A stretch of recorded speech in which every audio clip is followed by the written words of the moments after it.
പൊതുവിദ്യാഭ്യാസം സ്റ്റേറ്റിൻ്റെ അധികാര പരിധിയിലാണ്. സ്റ്റേറ്റിൻ്റെ അധികാര പരിധിയിൽ വരുന്ന വിദ്യാഭ്യാസ സംവിധാനത്തെ പൂർണ്ണമായി കേന്ദ്രീകൃതമായ ജനാധിപത്യ വിരുദ്ധമായ ആശയത്തിലേക്ക് മാറ്റാനാണ് നാഷണൽ എഡ്യൂക്കേഷൻ പോളിസിയിലൂടെ നീങ്ങിയത്. അവിടെ കൊണ്ട് അവസാനിക്കുന്നില്ല. അതിൻ്റെ ഭാഗമായി 2023 NCF നാഷണൽ കരിക്കുലം ഫ്രെയിംവർക്ക് അവരിപ്പോൾ തയ്യാറാണ്. ഈ NCF തയ്യാറാക്കിയതോടുകൂടി സ്റ്റേറ്റിന്റെ അധികാരങ്ങൾ ഏതാണ്ട് വലിയ തോതിൽ തന്നെ അവർ കൈവശപ്പെടുത്താൻ. ഇതിൽ സഹകരിക്കാത്ത 3 സ്റ്റേറ്റ് ഇന്ത്യയിൽ ഇപ്പോൾ ഉള്ളത്. ഒന്ന് കേരളം, ഒന്ന് തമിഴ്നാട്, ഒന്ന് തെലങ്കാന. ബാക്കി എല്ലാ സ്റ്റേറ്റും ഇതിനോട് സഹകരിച്ചു. കേന്ദ്ര ഗവൺമെന്റിന്റെ national education policy, national curriculum framework ഉൾപ്പെടാത്ത സ്റ്റേറ്റിന് കേന്ദ്രം കൊടുക്കേണ്ട ഒരു പണവും തന്നില്ല.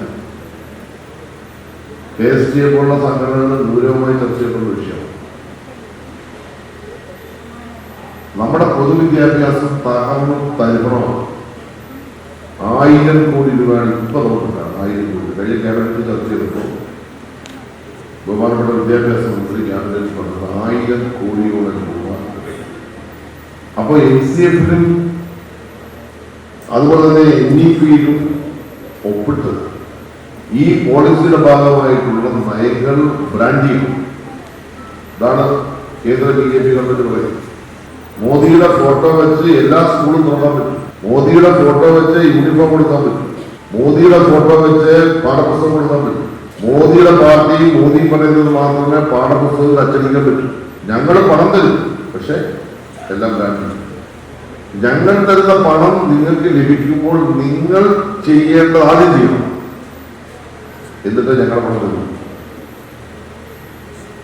നിങ്ങൾ ചെയ്യേണ്ട കാര്യം ഈ നാഷണൽ എഡ്യൂക്കേഷൻ പോളിസിയുടെ ഭാഗമായി, ഈ കരിക്കുലം ഫ്രെയിംവർക്കിന്റെ ഭാഗമായി നിങ്ങൾ ചെയ്താൽ ഞങ്ങൾ സാറ്റിസ്ഫൈഡ് ആണ്, സംതൃപ്തരാണ്.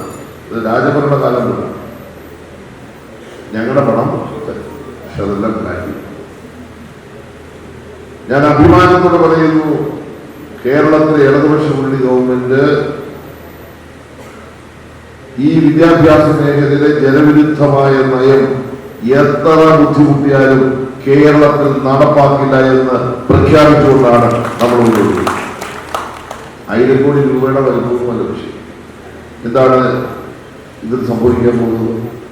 താനി ജനവിരുദ്ധമായ, ശാസ്ത്രവിരുദ്ധമായ, യുക്തിരഹിതമായ ഭ്രാന്തൻ വിദ്യാഭ്യാസ ആശയങ്ങളാണ് ഇതിലൂടെ രാജ്യത്ത് പഠിപ്പിക്കുന്നത്. അതിലൊരു ഭാഗം ഭാരതീയ അറിവുകളാണ്. ഭാരതീയ അറിവുകളെ മുഴുവൻ തന്നെ വ്യാഖ്യാനിക്കുകയാണ്. വിമാനം കണ്ടുപിടിച്ചത് വരെ ഭാരതീയ അറിവിന്റെ ഭാഗമാണെന്ന് കുട്ടികളെ പഠിപ്പിക്കുകയാണ്. എങ്ങനെ ഈ ലോകവും റോക്കറ്റ് വിട്ടതും കണ്ടുപിടിച്ചതും ഭാരതീയ അറിവിന്റെ ഭാഗമാണ്. അത് ഈ ലോകത്ത് കണ്ടുപിടിച്ചവന്മാരും മട്ടന്മാരാണ്. ഇവിടെയാണ് അറിവിന്റെ കേന്ദ്രം. എല്ലാ ആത്മീയതയെ അടിസ്ഥാനപ്പെടുത്തി, എല്ലാ വർഗീയത അടിസ്ഥാനപ്പെടുത്തി ഭാരതീയ അറിവുകളെന്ന പേരിൽ നമ്മുടെ രാജ്യത്തെ വിദ്യാഭ്യാസ മേഖലയിൽ ശുദ്ധാസംബന്ധങ്ങൾ പഠിപ്പിക്കുക. അതേപോലെ തന്നെയാണ് ആചാര അനുഷ്ഠാനങ്ങൾ പഠിപ്പിക്കുക. ശാസ്ത്രവിരുദ്ധമായ കാര്യങ്ങളാണ് പഠിപ്പിക്കുക. ലോകം ഒരുപാട് മാറി. സ്പേസിൽ പോയി ആളുകൾ താമസിക്കാൻ പോകുന്ന ഒരു കാലം. നിങ്ങൾ അധ്യാപകർ കുറച്ചാളുകൾ കേട്ട് കണ്ടിരിക്കും. ആലപ്പുഴയിൽ നടന്ന നമ്മുടെ സയൻസ് ഫെസ്റ്റിവൽ ISIയുടെ ചെയർമാൻ സോമനാഥനോട് ചോദിച്ചു. വിട്ടത്തിന് കുട്ടികളെ ഒരു കുട്ടിയെ ചോദിച്ചു, ഈ ലോകം ഇങ്ങനെ നിൽക്കും, ഇത് അവസാനിക്കും. അപ്പൊ അതേപോലെ ഈ ഭൂമി, ഈ ലോകം ഇങ്ങനെ നിൽക്കില്ല, അവസാനിക്കും. ഇത് അവസാനിച്ചാൽ, ഈ ഭൂമി, ഈ ലോകത്ത് ഇന്നുള്ള സംവിധാനം അവസാനിച്ചാൽ മറ്റൊരു ലോകം കണ്ടുപിടിക്കാനുള്ള, താമസിക്കാനുള്ള വാസയോഗ്യമായ ഒരു സംവിധാനം ഞങ്ങൾ ആലോചിക്കുകയാണ്, ആലോചിക്കുകയാണ്. അതാണ് ശാസ്ത്ര സ്പേസ്. അതിലേക്ക് ആളുകളെ കൊണ്ടുപോയി താമസിപ്പിക്കാൻ വേണ്ടി, അതിലേക്ക് മാറ്റപ്പെടാൻ വേണ്ടി, അതിലേക്ക് ജീവിതം രൂപാന്തരപ്പെടുത്താൻ വേണ്ടിയുള്ള ഒരു തലത്തിലേക്ക് പോകുന്ന ഈ ലോകത്ത് ശാസ്ത്രം എത്ര വളർന്നു. ആ ശാസ്ത്രം വളർന്ന ഈ ഭൂമി, ഈ ലോകത്ത് ശാസ്ത്രവിരുദ്ധമായ അന്ധവിശ്വാസങ്ങൾ പഠിപ്പിക്കുക. തല താഴോട്ട് തിരിച്ചു നോക്കിയാൽ ഞാൻ പഠിപ്പിക്കും, നേരെ നിർത്തിയല്ലേ പഠിക്കും, തിരിച്ച് താഴോട്ട് നോക്കുക. പടവലകാലം ഞാൻ കണ്ട നമ്മൾ ശാസ്ത്രവിരുദ്ധമായ യുക്തിയില്ലാത്ത കാര്യങ്ങൾ കുട്ടികളിലേക്ക് പഠിപ്പിക്കുക എന്ന് പറഞ്ഞാൽ അവരുടെ തലച്ചോറിലേക്ക് ഇത് കയറ്റി ഇതാണ് ശരി എന്നാണ് പഠിപ്പിക്കാൻ ശ്രമിക്കുന്നതെങ്കിൽ, അതാണ് ഈ രാജ്യത്ത് പഠിപ്പിച്ചുകൊണ്ടിരിക്കുന്നതെങ്കിൽ എന്താണ് നമ്മുടെ വിദ്യാഭ്യാസത്തിന് മഹത്വം? ഇത് കേരളത്തിൽ പഠിപ്പിക്കാൻ പാടില്ല. നമ്മൾ പറഞ്ഞു ശാസ്ത്രവിരുദ്ധമായിട്ട് അന്ധവിശ്വാസം, അനാചാരം, ഈ വിഷയങ്ങളെല്ലാം യുക്തിഭദ്രമല്ലാത്ത കാര്യങ്ങളെല്ലാം നമ്മുടെ കുഞ്ഞുങ്ങളെ പഠിപ്പിക്കാൻ പ്രവേശിപ്പിക്കാനുള്ള ഒരാശയം, ഒരു പോളിസി, ഒരു നയം, ഒരു നിയമം രാജ്യത്ത് നടപ്പാക്കിയിരിക്കുന്നു. ഇത്ര അപകടകരമായ ഒരു അവസ്ഥയാണ് ഇത്. നമ്മുടെ രാജ്യത്ത് RSSന്റെ ഏറ്റവും പ്രധാനപ്പെട്ട രണ്ട് തരത്തിലാണ് ഇതിനെ കാണുന്നത്. ഒന്ന്, RSS നടപ്പാക്കുന്ന സരസ്വതി വിദ്യാ മന്ദിർ എഡ്യൂക്കേഷൻ സ്ഥാപനം മുഖ്യ രൂപമാണ് വ്യാപകമായി ആരംഭിച്ചു. അതിന്റെ കീഴിൽ ലക്ഷക്കണക്കിന് സ്കൂളുകളിൽ വായിക്കുന്നതാണ്.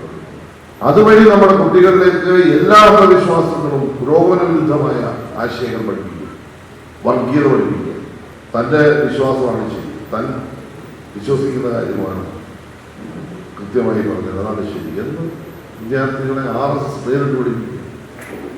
കേരളത്തിൽ ഇപ്പോൾ അത്തരത്തിലുള്ള സ്കൂളുണ്ട്. KSJ എന്നൊക്കെ മനസ്സിലാക്കുന്നത് കഴിയും. ഇത് ശമ്പളമെല്ലാം കൃത്യമായിട്ട് കിട്ടുന്നതുകൊണ്ട് ഇത് അന്വേഷിക്കാൻ നന്ദി കിട്ടുന്നത്. വലിയ താമസമില്ല, നിങ്ങളുടെ ശമ്പളം പോകും, നിങ്ങളുടെ കൂടെ കൂട്ടും. നിങ്ങൾ മനസ്സിലായിക്കൊണ്ട് എന്ന് പറയുന്നത് ഇപ്പോൾ സമയമില്ലാത്തതുകൊണ്ട് എല്ലാം ഞാൻ വിശ്വാസം പോകും. രാജ്യത്ത് മുഴുവൻ ഒരു ബദൽ വിദ്യാഭ്യാസ സംവിധാനം RSS നടപ്പാക്കാനാണ്. അതിന് വലിയ തോതിലുള്ള പണം ഒഴുക്കുകയാണ്. ഈ പറഞ്ഞ എല്ലാ കാര്യങ്ങളുമാണ് അവിടെ പഠിപ്പിക്കുന്നത്. അവിടെ ദേശഭക്തി ഗാനമൊന്നും പഠിപ്പിക്കുന്നില്ല കേട്ടോ. അവിടെ മതനിരപേക്ഷത പഠിപ്പിക്കുന്നില്ല. അവിടെ ജനാധിപത്യപരമായ ഭരണഘടനാപരമായ അവകാശങ്ങളൊന്നും പഠിപ്പിക്കുന്നില്ല. അവിടെ ആചാരങ്ങളും അനുഷ്ഠാനങ്ങളും അന്ധവിശ്വാസങ്ങളും അനാചാരങ്ങളും ഒക്കെ പഠിപ്പിച്ച് നമ്മുടെ കുട്ടികളുടെ തലയിലേക്ക് എത്തുകയാണ്. അതാണ് ഞാൻ പറഞ്ഞത്.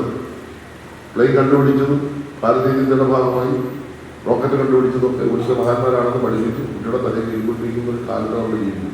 രണ്ട്, ഈ പറഞ്ഞ നാഷണൽ കരിക്കുലം ഫ്രെയിംവർക്കിന്റെയും നാഷണൽ എഡ്യൂക്കേഷൻ പോളിസിയുടെ ഭാഗമായിട്ടുള്ള സർക്കാർ സ്കൂളുകൾ, എയ്ഡഡ് സ്കൂളുകൾ, ഇവിടെയൊക്കെ ഇത് പഠിപ്പിക്കുകയാണ്. രണ്ട് സ്വഭാവത്തിലാണ് വന്നത്. അപ്പൊ സ്റ്റേറ്റിന്റെ പിന്തുണ കിട്ടിക്കഴിഞ്ഞാൽ ഈ നെറ്റ്വർക്ക് പൂർണ്ണമായിട്ടും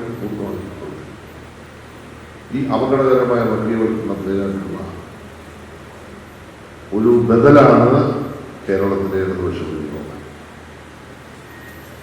ഇപ്പൊ നിങ്ങൾ മനസ്സിലാക്കേണ്ടത് NCFന്റെ നയം വന്നപ്പോൾ നിലവിലുണ്ടായിരുന്ന 5+3+2 അപ്പൊ 10, പിന്നെ +2 12. ഇപ്പോഴത്തെ നയം അനുസരിച്ച് കേന്ദ്ര ഗവൺമെന്റ് വരുന്ന 5+3 8, പിന്നെ 3 വർഷം 9, 10, 11, പിന്നെ 4 വർഷം. അപ്പം 4, 3, 7, 3, 10, 15 വർഷം. നിലവിൽ 5, 3, 8, 2, 12 വർഷം. അപ്പൊ ഈ ഒരു തലത്തിലേക്ക് നമ്മുടെ വിദ്യാഭ്യാസത്തിന്റെ പാഠ്യ പദ്ധതിയിലും പാഠ്യ സമയത്തിലും വലിയ പരിഷ്കാരങ്ങൾ വരുത്താൻ പറ്റും. അപ്പൊ നമ്മൾ വിചാരിക്കും സമയം കൂട്ടിക്കൊടുക്കുന്നത് നല്ലതല്ലേ? നല്ലതല്ല. വിഷയങ്ങളിന്മേലാണ് ഗവേഷണം നടക്കുന്നത്. ഇപ്പൊ പണ്ട് നമ്മുടെ നാടുകളിൽ ഡോക്ടർ MBBS പാസ്സായി കഴിഞ്ഞാൽ എല്ലാ രോഗത്തെ കുറിച്ചും അയാൾ ചികിത്സിക്കും. ഏത് രോഗി വന്നാലും കൈകാര്യം. ഇന്നിപ്പോ അങ്ങനെ കൈകാര്യം പറ്റില്ല. ഇന്നിപ്പോ അങ്ങനെ കൈകാര്യം പറ്റില്ല. അവിടെ എല്ലാം